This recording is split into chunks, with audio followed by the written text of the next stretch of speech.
was clear that my opponent, Donald Trump, was going to try to,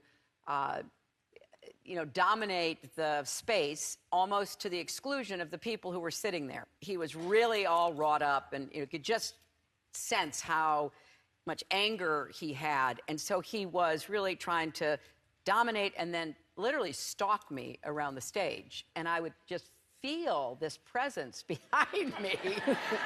And I thought, whoa, this is really weird.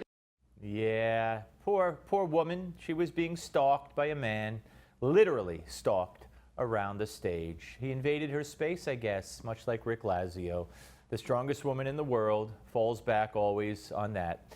Joining us now, you see him, you love him. He's the host of the Gavin McInnes Show on Compound Media. And, of course, you watch him on Fox News Channel's Red Eye. And he's the author of Death of Cool, but he is the epitome of cool himself, Gavin McInnes. Hello, sir.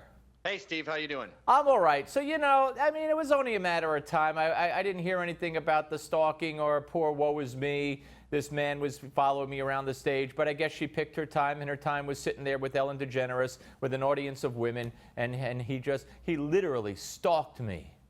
Well, you know what's scary about the fact that she can turn everything back to I'm a woman, I'm a woman, I'm a woman, is it works. I mean, Paul Feig was saying this about Ghostbusters the other day. He said, oh, I didn't know Ghostbusters was the old boys club. That's why my movie flopped, because you're sexist. And everyone goes, yeah, that's what it is. So she can say Trump was better at the debate because he was being machismo and he was intimidating me.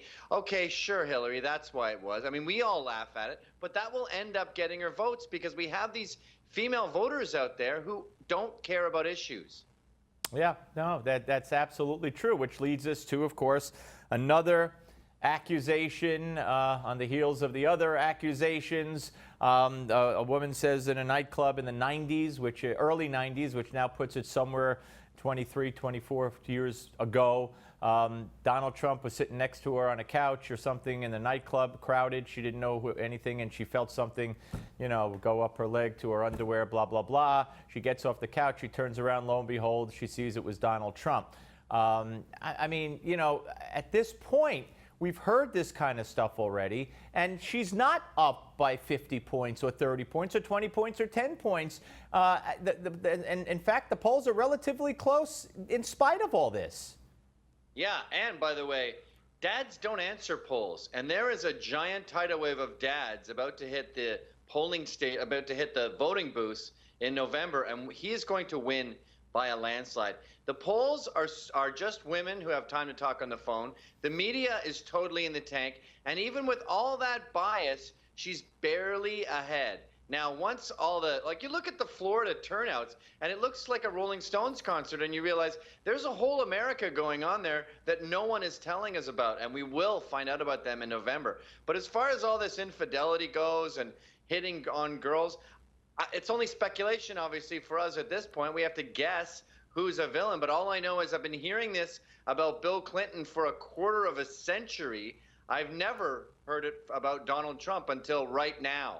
Right. We've never heard him accused of sexual assault or touching women, forcing themselves. Let me ask you, and I'm treading lightly here because in all seriousness, anybody who's assaulted, anybody who's touched when they don't want to be touched, it's a crime, and the person who did it should be charged and prosecuted and brought to justice. I don't believe that Donald Trump did it to the woman on the plane or the People magazine woman. That's just my opinion. And I've talked about this. If I were on a jury, and I don't know if you heard her say this, but the woman on the plane said that if Donald Trump had just basically kept his hands above her waist, which is what she said, that then maybe she wouldn't have gotten so upset. It was when it went to her upper skirt. So I'm saying to myself, wait a minute. If she was assaulted, if anybody's assaulted, it's a crime. I'm not trying to make light of this. But if I was on a jury and she was a witness claiming someone sexually assaulted her, and she said, well, if he had just kept his hands on my breasts above the waist, maybe I wouldn't have gotten so upset. That would really throw me, no? Yeah. Well, who says you can touch my but not my? Now, can we say that on the air? I don't even know, but go ahead. Are we in the basement at a party in the 80s listening to Led Zeppelin play Stairway to Heaven and trying to negotiate down a girl's pants now? I mean, how did the election come to this, by the way? How about Hillary using her position as Secretary of State to facilitate uranium deals that go with Russia? Now her side is that Russia's evil. Well, why are you doing uranium business with them? Why don't we talk about this stuff? But they keep giving us these smoke screens about infidelity and sex, and it's like the previous election with gay marriage. We spent the whole thing talking about 17 gay guys who want to get married. Well, you know, I seem to remember something about Hillary Clinton as Secretary of State and using her office to give favor. Yeah, that sounds familiar.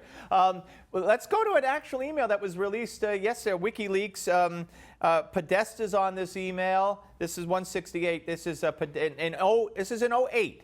Podesta's on it, Paul, the CNN guy, Bagala's on it, the pollster for Hillary's on it, and they're listing all these things that they want to attack Obama on. And guess what? Guess what? These inclusive Muslims are great people listed as an attack option. Obama's father was a Muslim, and Obama grew up among Muslims in the world's most populous Islamic country. They put that right up in there with he didn't salute the national anthem, he doesn't wear his flag pin, he didn't want to give babies born of botched abortions rights, and he used cocaine. So they consider that as a bad thing, these wonderful, inclusive, pro-Muslim people. Yeah, that's the funnest thing about all this WikiLeaks stuff is it shows us, it justifies all our hunches. We knew they were aristocrats. We knew they hated Catholics. We knew they were snobs. We knew they were lying. And then we see these leaks and go, wow, I am way more right than I thought I was. It's incredible. So let me ask you, Gavin. I mean, you know, they made mincemeat. We're going to do a Give Me Five later. They made mincemeat on, or tried to, on Scarborough with Ben Carson, trying to say basically what you're saying. Hey, the train has fallen off the rails. 28% or less of people in this country think we're in the right direction. And this is what we're talking about? I mean, my goodness, everything is wrong. And she's getting away with murder, figuratively speaking here, because we're not talking about everything being revealed in these emails, everything she did wrong as Secretary of State, all the conflicts of interest, everything Trump brought up at the debate so successfully Sunday. We're talking about a handful of women who are making accusations that are 30 years old. So can Trump withstand it? Yes, because we have finally figured out that we're living in a monarchy. We're talking about president's sons, George W. Bush. Now it's a president's wife. What's next? Chelsea Clinton in 2032 or whatever? We finally figured out that the establishment needs to be stripped down to nothing, and that's what Donald Trump is. So you can tell me he was rude in a bus 9 years ago. I roll my eyes because that's not what I'm in it for. I'm in it for a complete reboot, an America 2.0. We tried it the left's way. We capitulated. We gave them a free Barack Obama and said, now will you shut up? And it made them scream louder. It made them kill cops. It made them start inviting refugees in. And we thought, you know what? You're insatiable. You're done. You're cut off, you petulant brats. Well, that's very well said, actually. Very quickly, what do you make of the incredulousness of Obama and his wife at the Trump tape? And my God, meanwhile, the rap artists that they have brought to the White House with the lyrics that they sing and write, anti-woman, misogynistic. I mean, worse. I mean, it's just what hypocrisy. Total hypocrisy. I mean, I just saw Michelle Obama in James Corden's car doing that car karaoke thing with Missy Elliott, and they're singing the lyrics to Get Your Freak On, which include many words I can't say on the air here, but she's very familiar with Ebonic vernacular, and we're not falling for your lies. I mean, these are the ones, by the way, Michelle Obama, who said that Hillary wasn't fit to be in the White House. Right. We remember all that stuff, by the way. We have the internet. Well, you do, and I do, and I just wish everybody did. Gavin, always great to talk to you, sir. Thank you very, very much. Cheers. Thanks. All right, ladies and gentlemen, I alluded to the fact that coming up in Give Me Five, we're going to have Joe Scarborough, who really disrespected Ben Carson, almost mocked him, almost was so condescending, sipping on his straw while he was playing games with them. I didn't like the whole thing. You'll see it when we come back. Don't go away.